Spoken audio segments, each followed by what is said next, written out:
ओम तत्सत। ओम श्री परमात्मने नमः। ओम श्री गुरुवे नमः। बृहस्पति पुत्र कच की सर्वत्याग साधन से जीवन मुक्ति। मिथ्या पुरुष की आख्यायिका और उसका तात्पर्य। श्री वशिष्ठ जी कहते हैं, रघुनंदन, यह शिखीध्वज की कथा मैंने तुमसे आद्योपांत कह दी। श्री राम, राजा शिखीध्वज ने जिस प्रकार व्यवहार करते हुए राज्य किया, उसी प्रकार तुम भी राज्य व्यवहार करो। शिखीध्वज की तरह ही बृहस्पति के पुत्र कच ने भी ज्ञान प्राप्त किया था। श्री रामचंद्र जी ने कहा, भगवान, बृहस्पति के पुत्र समस्त वैभवों से परिपूर्ण कच ने जिस क्रम से ज्ञान प्राप्त किया था, उस क्रम को संक्षेप में मुझसे कहिए। श्री वशिष्ठ जी बोले, श्री राम, देवताओं के आचार्य बृहस्पति के पुत्र श्रीमान कच ने राजा शिखीध्वज की तरह ही सर्वोत्तम ज्ञान प्राप्त किया था। इसकी कथा तुम सुनो। कच का अभी बालकाल समाप्ति हुआ था और ज्यों ही यौवन आरंभ हुआ, त्यों ही वह संसार सागर को तर जाने के लिए कटिबद्ध हो गया। वह पद और पदार्थ का यथार्थ ज्ञाता था। वह अपने पिता बृहस्पति से कहने लगा। कच ने कहा, भगवान, सब धर्मों का ज्ञान रखने वाले पिताजी, मैं इस संसार रूपी जाल से कैसे बाहर निकल सकता हूँ, यह आप बताइए। बृहस्पति बोले, पुत्र, अनर्थ रूप हजारों मगरों के निवास स्थान इस संसार सागर से किसी प्रकार के उद्वेग के बिना किए गए सर्व त्याग से तत्काल ही प्राणी बाहर निकल जा सकता है। श्री वशिष्ठ जी ने कहा, श्री राम, अपने पिता का यह परम पवित्र वचन सुनकर कच सब कुछ परित्याग करके एकांत वन में चला गया। पुत्र के चले जाने से बृहस्पति को चित्त में जरा भी उद्वेग नहीं हुआ, क्योंकि जो महान होते हैं उनका मन संयोग और वियोग दोनों में सुमेरु पर्वत के सदृश अचल रहता है। वन में जाने के अनंतर उसे जब 8 वर्ष व्यतीत हो गए, तब किसी महारण्य में उसे कच ने अपने पिताजी का दर्शन किया। कच ने पहले अपने पिताजी की विधि पूर्वक पूजा की, फिर उन्हें प्रणाम किया। बृहस्पति ने भी अपने पुत्र का आलिंगन किया। इसके बाद कच ने अत्यंत मधुर वाणी में बृहस्पति से कहा। कच ने कहा, पिताजी, मैंने जो सर्वत्याग किया है, उसका आज यद्यपि 8वां वर्ष है, तथापि मुझे अभी तक निर्मल शांति प्राप्त नहीं हुई। श्री वशिष्ठ जी बोले, श्री राम, कच अरण्य में इस प्रकार दीन वचन बोल ही रहा था कि सभी का त्याग करो, यूं कहकर बृहस्पति आकाश में जाकर अदृश्य हो गए। बृहस्पति के चले जाने के अनंतर कच ने अपने शरीर पर से वल्कल आदि का भी परित्याग कर दिया और शरत काल के आकाश की तरह वह दिगंबर हो गया। वह अनावृत दिशाओं में रहने लगा। उसका शरीर शांत और सुन्न हो गया था तथा वह श्वास समात्र ले रहा था।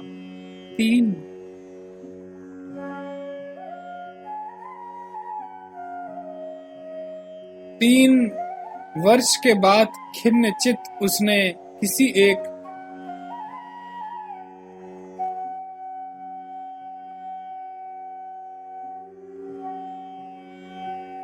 जंगल में फिर अपने गुरु उन्हीं पिताजी का दर्शन किया। भक्ति से उसने अपने पिताजी का पूजन, अभिवादन आदि किया। पिता ने भी अपने पुत्र का आलिंगन किया। इसके अनंतर कच दुखित होकर गदगद वाणी से पूछने लगा, कच ने कहा, पिताजी, मैंने सबका त्याग कर दिया, कन्या, दंड, कमंडल आदि का भी त्याग कर दिया, तथापि अपने आत्म पद में मेरी स्थिति नहीं हुई। अब मैं क्या करूं? बृहस्पति बोले, पुत्र, चित्त ही सब कुछ है, अतः उसी का त्याग कर तुम अपने स्वरूप में स्थित हो जाओ।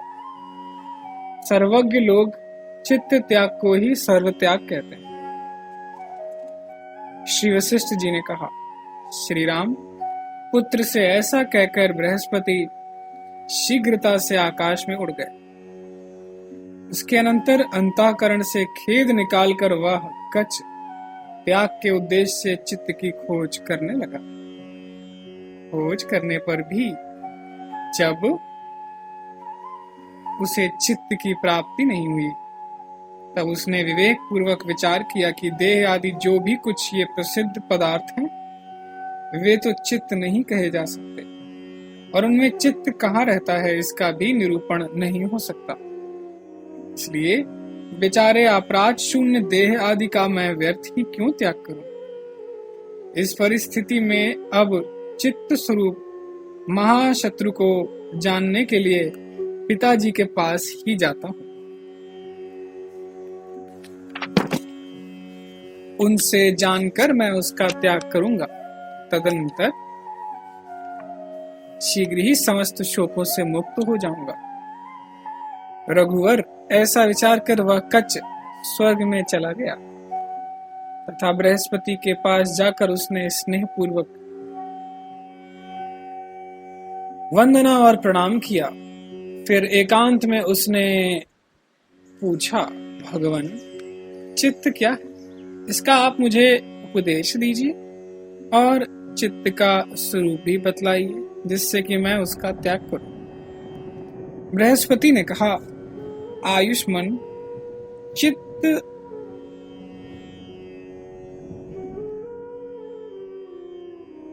तत्वज्ञ महानुभाव अपने अहंकार को ही चित्त जानते हैं।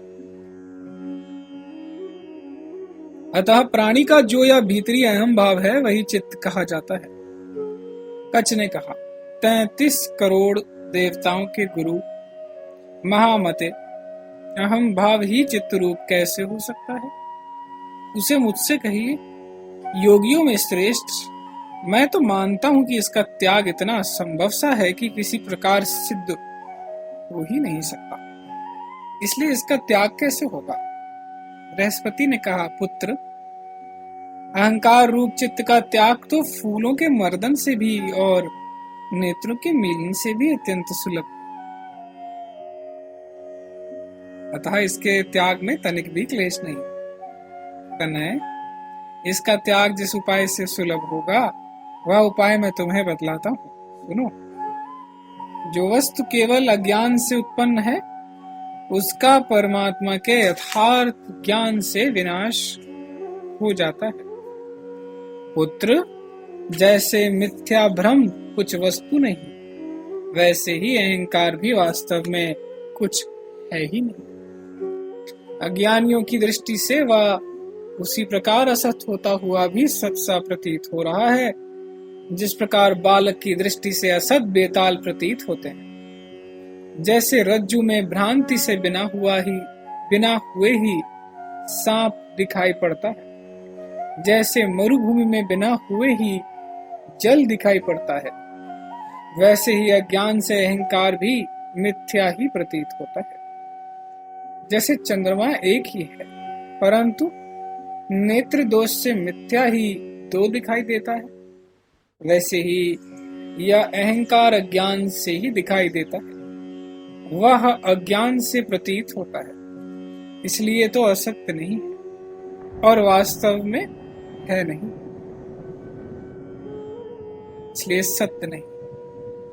एक आदि और अंत से रहित चैतन्य मात्र, सभी ओर से निर्मल, आकाश से भी अत्यंत स्वच्छ सर्वानुभव रूप परमात्मा ही सत्य वस्तु है।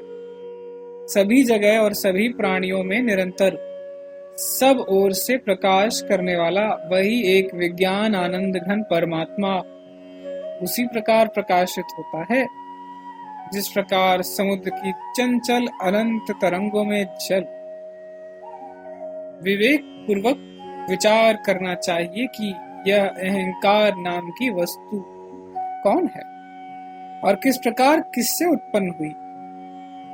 अज्ञान के कारण ही यह प्रतीत होती है, अतः मिथ्या है। इसलिए पुत्र, यह देह आदि मैं हूं, इस तुच्छ परिमिताकार और देश काल से परिच्छिन्न मिथ्या विश्वास को छोड़ दो। तुम तो देश काल आदि परिच्छेदों से शून्य, स्वच्छ, निरंतर उदय स्वभाव, व्यापक सब पदार्थों के रूप से भासमान, निर्मल, अद्वय, केवल सच्चिदानंदमय हो। तुम सर्वदा ही अत्यंत विशुद्ध, अनंत, नित्य चिन्मय परमात्मा।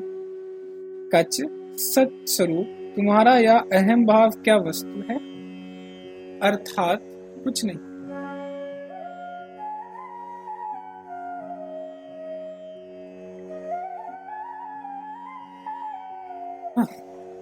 श्री वशिष्ठ जी कहते हैं, श्री राम, देव गुरु बृहस्पति से अपनी आत्मा को परमात्मा के साथ एक रूपता से संपन्न कराने वाला उत्तम इस प्रकार का परम उपदेश पाकर उनका पुत्र कच जीवन मुक्त हो गया। जिस प्रकार बृहस्पति का पुत्र कच ममता और अहंकार रहित, अज्ञान मूलक जड़ चेतन की ग्रंथि से रहित और प्रेम शांत बुद्धि होकर ब्रह्म में स्थित रहा, उसी प्रकार तुम भी निर्विकार होकर स्थित रहो। इस अहंकार को तुम असत समझो, क्योंकि मिथ्या खरगोश के सींगों का त्याग और ग्रहण क्या। तुम एक देशी नहीं, संकल्प रहित, सर्वभाव रूप, सर्वव्यापी, सूक्ष्म से भी सूक्ष्मतर मन से रहित केवल सच्चिदानंद घन स्वरूप हो। निष्पाप श्री राम, यह मायामय संपूर्ण जगत अज्ञान से तो सत सा दिखाई पड़ता है और ज्ञान से वह सब ब्रह्म रूपी है, क्योंकि यह अत्यंत गाढ़ जो संसार की माया है, उसका पार पाना यद्यपि अत्यंत कठिन है, तथापि जैसे शरद ऋतु से कोहरा नष्ट हो जाता है, वैसे ही यह माया परमात्मा के यथार्थ ज्ञान से तुरंत नष्ट हो जाती है। श्री राम जी ने कहा, गुरुवर, ज्ञातव्य तत्व के ज्ञान से तृप्त हुआ भी मैं आपसे यह प्रश्न पूछता हूँ, भला बतलाइए तो सही कि कौन ऐसा प्राणी है जो तृप्त हुआ भी सामने रखे हुए अमृत रूपी पेय को न पिएगा। मुनि श्रेष्ठ, कौन वस्तु? मुझसे शीघ्र यह बतलाइए कि मिथ्या पुरुष नाम की कौन वस्तु है, जिसने सत्य वस्तु ब्रह्म को असत्य सा बना रखा है और असत्य वस्तु समस्त जगत को सत्य सा बना डाला है। श्री वशिष्ठ जी बोले, राघव, मिथ्या पुरुष को जानने के लिए यह सुंदर हास्यप्रद आख्यायिका तुम सुनो, जो मेरे द्वारा कही जाती है। महाबाहो, कोई एक माया यंत्रमय पुरुष था। वह केवल बालक के सदृश तुच्छ बुद्धि, मूढ़ और अज्ञान से आवृत था। वह किसी एक निर्जन एकांत प्रदेश में उत्पन्न हुआ था और उसी शून्य प्रदेश में रहता था। वह वास्तव में आकाश में नेत्र दोष से दिखाई पड़ने वाले केशों के झुंड सदृश और मरुभूमि में मृत तृष्णा जल के सदृश मिथ्या ही था। वहां वृद्धि को प्राप्त हुए उस मिथ्या पुरुष के मन में यह संकल्प हुआ कि मेरी प्रिय से प्रिय वस्तु आकाश है, अतः उसे कहीं पर रखकर स्वयं मैं ही उसके बड़े आदर से रक्षा करूं। इस प्रकार विचार करके आकाश की रक्षा के लिए उसने घर का निर्माण किया। रघुनंदन, तदनंतर उस घर के अंदर उसने यह आस्था बांध ली कि आकाश मेरा है और इसकी मैंने रक्षा की, अतः उस ग्रह आकाश में वह संतुष्ट हो गया। इसके अनंतर कुछ काल के बाद वह उसका घर नष्ट हो गया जब वह नष्ट हो गया तब मिथ्या पुरुष इस प्रकार शोक करने लगा, हाँ ग्रह काश तुम नष्ट हो गए, अरे तुम एक ही क्षण में कहीं चले गए, हे तुम टूट गए, तुम बड़े अच्छे थे। इस प्रकार सैकड़ों बार शोक कर फिर उस दुर्बुद्धि मिथ्या पुरुष ने वहां पर आकाश की रक्षा करने के लिए एक कूप का निर्माण किया और उसी कूप आकाश की रक्षा में तत्पर होकर संतुष्ट हो गया।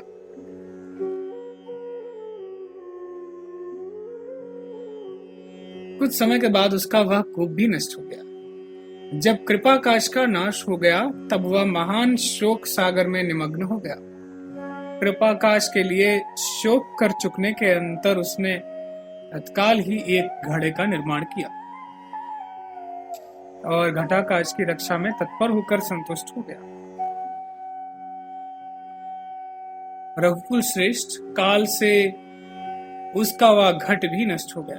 भाग्यहीन जिस किसी दिशा का ग्रहण करता है वही नष्ट हो जाती है। घड़े के आकाश का शोक कर लेने के बाद उसने आकाश की रक्षा के लिए कुंड का निर्माण किया और पहले की तरह ही कुंड आकाश की रक्षा के लिए तत्पर होकर संतुष्ट हो गया।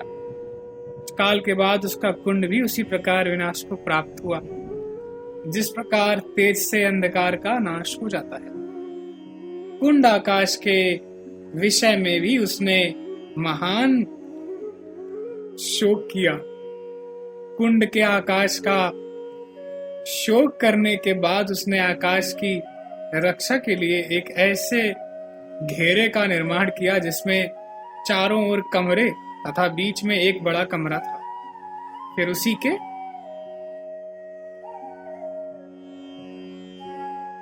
आकाश की रक्षा में तन्मय होकर वह संतुष्ट हुआ। जिसने अनेक प्रजाओं का ग्रास कर लिया है, समय पर वह काल इस घर को भी खा गया, उससे भी वह शोक निमग्न हो गया। उस चतुशाल घर के शोक के बाद उसने आकाश की रक्षा के लिए मेघ आकार कुसूल कोठार बनाया और फिर उसी के आकाश की रक्षा में निरत ही संतुष्ट हो गया। उसने उसके उस कुसूल को भी काल ने वैसे अपहृत कर लिया जैसे वायु मेघ को अपहृत कर लेता है। उस कुसूल विनाश के शोक से वह अत्यंत संतप्त हो गया। इस प्रकार घर, चतुशाल, कुंड और कुसूल आदि से आकाश की रक्षा करते हुए उस मिथ्या पुरुष का या कभी समाप्त ना होने वाला काल बीतता ही जाता था। श्री राम, इस प्रकार गहन घर, कूप, कुंड आदि उपाधियों से आकाश को आत्मबुद्धि से पकड़कर स्थित हुआ वह मिथ्या पुरुष गमन आगमन की आसक्ति से मूढ़ और विवश होकर एक दुख से अति कठिन दूसरे दुख में आता और जाता रहता है। श्री रामचंद्र जी ने कहा, प्रभु, मिथ्या पुरुष के प्रसंग से आपने जिस मायामय पुरुष का कथन किया वह खिन्नता से रहित होकर साक्षी के सदृश समस्त लोक व्यवहारों का किसी प्रकार की इच्छा के बिना अनुभव करता है। वह पुरुष महाभोक्ता कहा जाता है।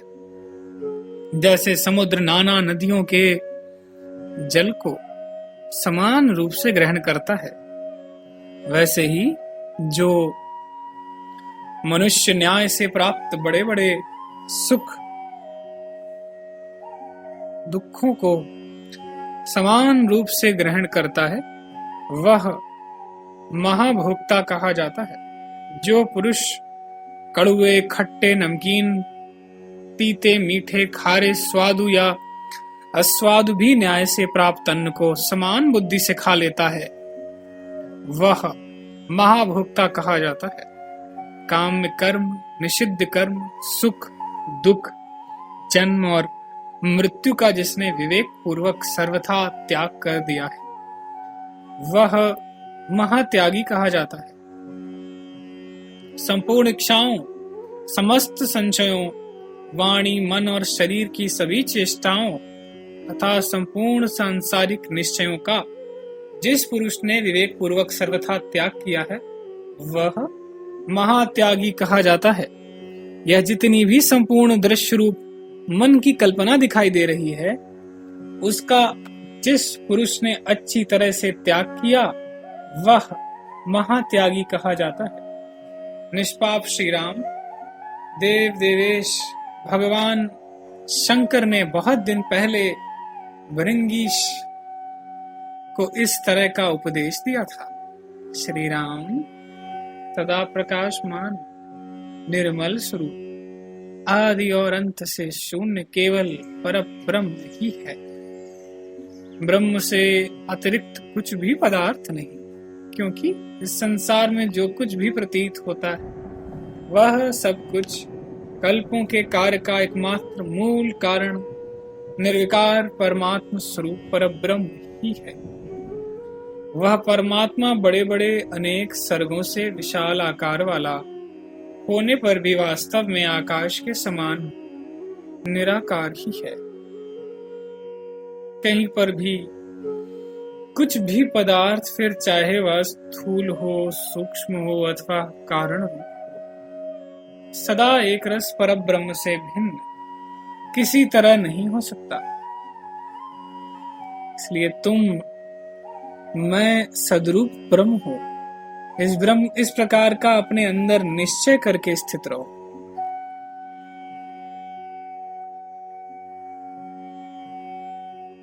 ओम तत्सत, ओम तत्सत, ओम तत्सत।